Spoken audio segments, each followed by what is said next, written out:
ಬಲಿಷ್ಠವಾಗಿ ತೊಡಗುತ್ತಿರುವಂತಹ ಸಂದರ್ಭದಲ್ಲಿ ಅವರನ್ನು ಅವರನ್ನು ಅವರನ್ನು ನಾಶಗೊಳಿಸಲು ಅಥವಾ ಅವರನ್ನು ನಿಲ್ಲಿಸುವುದಕ್ಕಾಗಿ ಹುಟ್ಟಿದಂತಹ ಶ್ರೇಷ್ಠ ಮನೆತನವೇ ಮರಾಠ ಮನೆತನ. ಹಾಗಾದ್ರೆ ನಾವು ಇವತ್ತಿನ ಕ್ಲಾಸಿನೊಳಗೆ ಮರಾಠರ ಬಗ್ಗೆ ಏನಂತ ತಿಳಿದುಕೊಳ್ಳೋಣ.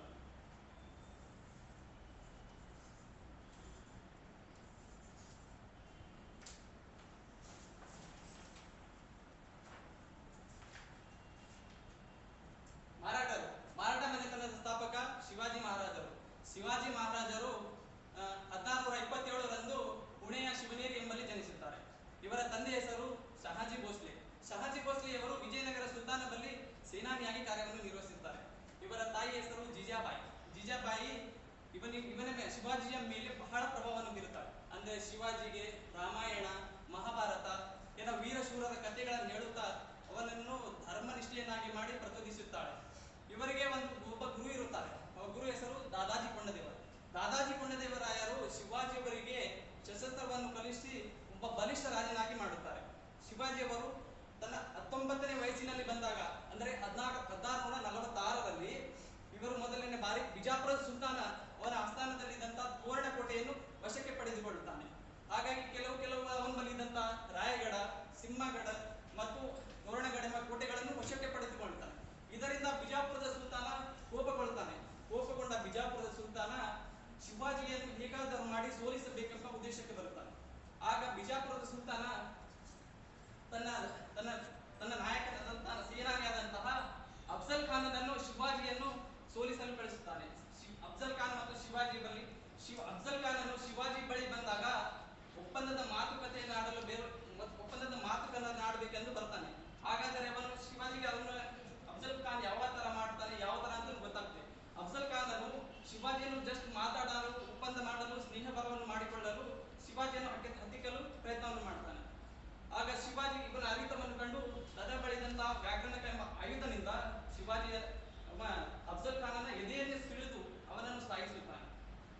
ಇದು ಆದ ನಂತರ ಕೆಲವು ದಿನಗಳ ಕಾಲ ಶಿವಾಜಿಯ ಮನೆತನ ಬಲಿಷ್ಠವಾಗಿ ತೊಡಗುತ್ತಾ ಇರುತ್ತೆ.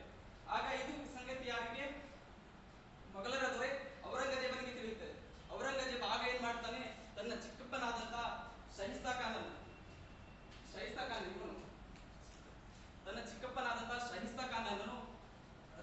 ರಾಜಪಾಲನಾಗಿ ಮಾಡಿ ಶಿವಾಜಿಯನ್ನು ಸೋಲಿಸಲು ಕಳಿಸುತ್ತಾನೆ.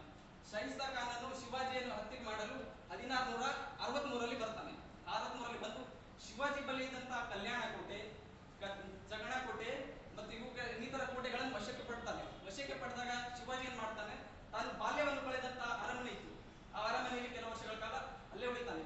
ಒಂದು ದಿವಸ ಶಿವಾಜಿ ಏನ್ ಮಾಡ್ತಾನೆ, ರಾತ್ರಿ ವೇಳೆ ಹೆಂಗಾದರೂ ಮಾಡಿ ಶಹಿಸ್ತಾ ಖಾನನ್ನು ಸೋಲಿಸಬೇಕೆಂದು ರಾತ್ರಿ ವೇಳೆ ತನ್ನ ವೇಷವನ್ನು ಬದಲಿಸಿಕೊಂಡು ಶಹಿಸ್ತಾ ಖಾನ್ ಇದ್ದಂತಹ ಸ್ಥಳವನ್ನು ಗುರುತಿಸಿಕೊಂಡು ಹೋಗ್ತಾನೆ. ಶಹಿಸ್ತಾ ಖಾನ್ ಮೇಲೆ ದಾಳಿ ಮಾಡಿ ಶಹಿಸ್ತಾ ಖಾನನ ಕೈಯ ಎಲ್ಲ ಬೆರಳುಗಳನ್ನು ಕತ್ತರಿಸಿ, ಆವಾಗ ಶಹಿಸ್ತಾ ಖಾನನು ಭಯಭೀತನಾಗಿ ಅಲ್ಲಿಂದ ರಾತ್ರೋರಾತ್ರಿ ಆಗ್ರಾಕ್ಕೆ ಪಲಾಯನ ಮಾಡ್ತಾನೆ. ಇದಾದ ನಂತರ ಶಿವಾಜಿಯು ಇವನ ಔರಂಗಜೇಬನ ಆಸ್ಥಾನದಲ್ಲಿ ಇದ್ದಂತಹ ಕೆಲವೊಂದು ಕೋಟೆಗಳನ್ನು ವಶಪಡಿಸಿಕೊಂಡು ಮುಂದೆ ಮಾಡ್ತಾನೆ. ಆಗ ಶಿವಾಜಿ ಔರಂಗಜೇಬ ಇಲ್ಲಿವರೆಗೆ ಒಂದು ಕೋಟೆಗಳೆಲ್ಲ ನಾಶವಾಗ್ತವೆ. ಇವನು ಏನ್ ಪ್ಲಾನ್ ಮಾಡ್ತಾನೆ ಅಂದ್ರೆ, ತನ್ನ ಬಳಿ ಇದ್ದಂತಹ ಏಕೈಕ ಹಿಂದೂ ರಾಜ ಇರ್ತಾನೆ, ಯಾರವನು ಜಯಸಿಂಗ್ ಅಂತ. ಹಿಂದೂ ರಾಜವನ್ನು ಶಿವಾಜಿಯನ್ನು ಸಾಯಿಸಿ ಅಥವಾ ಅವನನ್ನು ಜೀವಂತವಾಗಿ ನನ್ನ ಬಳಿ ತರಬೇಕೆಂದು ಹೇಳ್ತಾನೆ. ಆಗ ಜಯಸಿಂಗ್ ಏನ್ ಮಾಡ್ತಾನೆ, 1665ರಲ್ಲಿ ಶಿವಾಜಿಯ ಮೇಲೆ ದಾಳಿ ಮಾಡಲು ಹೋಗ್ತಾನೆ. ಜಯಸಿಂಗ್ ಮತ್ತು ಶಿವಾಜಿಯ ನಡುವೆ ಒಂದು ಭೀಕರವಾದಂತಹ ಕದನ ನಡೆಯುತ್ತೆ. ಆ ಯುದ್ಧದಲ್ಲಿ ಶಿವಾಜಿ ಸಂಪೂರ್ಣವಾಗಿ ಸೋಲ್ತಾನೆ. ಸಂಪೂರ್ಣವಾಗಿ ಸೋತಂತ ಶಿವಾಜಿಯು ತನ್ನ ಬಳಿದಂತ 35 ಕೋಟೆಗಳಿರ್ತಾವಲ್ಲ, 35 ಕೋಟೆಯಲ್ಲಿ 23 ಕೋಟೆ ಜಯಸಿಂಹನನ್ನು ಕೊಟ್ಟು ಕೇವಲ 12 ಕೋಟೆಗಳನ್ನು ಮಾತ್ರ ತನ್ನ ಬಳಿ ಉಳಿಸ್ಕೋತಾನ. ಇದು ಒಂದು ಭೀಕರ ಕದನ. ಈ ಕದನದಲ್ಲಿ ಏನ್ ಮಾಡ್ತಾನೆ ಅಂತಂದ್ರೆ, ಇವಾಗ ಮುಂದೆ ಬರಬೇಕಲ್ಲ, ಹೆಂಗಂದ್ರೆ ಇವಾಗ ಜಯಸಿಂಹ ಮತ್ತು ಶಿವಾಜಿ ನಡುವೆ ಒಂದು ಒಪ್ಪಂದ ನಡೀತದೆ. ಯಾವ ಒಪ್ಪಂದ ಅಂದ್ರೆ ಪುರಂದರ ಒಪ್ಪಂದ. ಇದು 1665ರಲ್ಲಿ ನಡೆಯುತ್ತದೆ.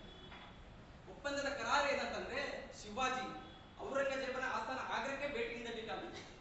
ಆಗ ಮತ್ತು ಶಿವಾಜಿಯನ್ನು ಜಯಸಿಂಹ ಯಾವ ತರ ಆಹ್ವಾನ ಕೊಡ್ತಾನೆ ಅಂದ್ರೆ, ನಾನು ನಿನ್ನ ಮಗನಾದಂತಹ ಸಂಭಾಜಿಯನ್ನು 5000 ಕುದುರೆ ಅಶ್ವಸೇನಾ ಪಡೆಯ ಮುಖ್ಯಸ್ಥನಾಗಿ ಮಾಡ್ತೇನೆ, ನನ್ನ ಸ್ಥಾನಕ್ಕೆ ಭೇಟಿ ನೀಡು, ನಾನು ನಿನಗೆ ಸ್ನೇಹ ಭಾವನಾಗಿರ್ತೇನೆ ಅಂತ ಹೇಳ್ತಾನೆ.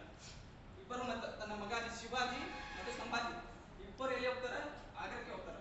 ಆಗ್ರಕ್ಕೆ ಹೋಗಿದ ನಂತರ ಶಿವಾಜಿ ಔರಂಗಜೇಬನು ನೀಚನಾಗಿ ಮಾತಾಡಿದಾಗ ಔರಂಗಜೇಬನ ಏನ್ ಮಾಡ್ತಾನ, ತನ್ನ ಮಗ ಸಂಭಾಜಿ ಮತ್ತು ಶಿವಾಜಿ ಇಬ್ಬರನ್ನು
ಅಂತಿಮವಾಗಿ ರಾಜ ಮಾಡ್ತಾರಲ್ಲ, ಕನಿಷ್ಠ ರಾಜ ಮಾಡ್ತಾರ, ಅವ್ರಿಗೆ ಶಸ್ತ್ರಾಸ್ತ್ರ ಕಲಿಸ್ತಾರೆ.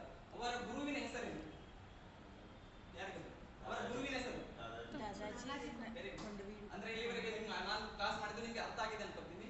ಚೆನ್ನಾಗಿ ಮುಂದಿನ ಕ್ಲಾಸ್ ಅಲ್ಲಿ ಅವನು ಏನಾದ್ರೂ ಇದು ಅವನ ಮರಾಠ ಸಾಮ್ರಾಜ್ಯ ಯಾವ ತರ ವಿನಾಶಕ್ಕಾಯಿತು ಎಂಬುದನ್ನು ಮುಂದಿನ ತರಗತಿಯಲ್ಲಿ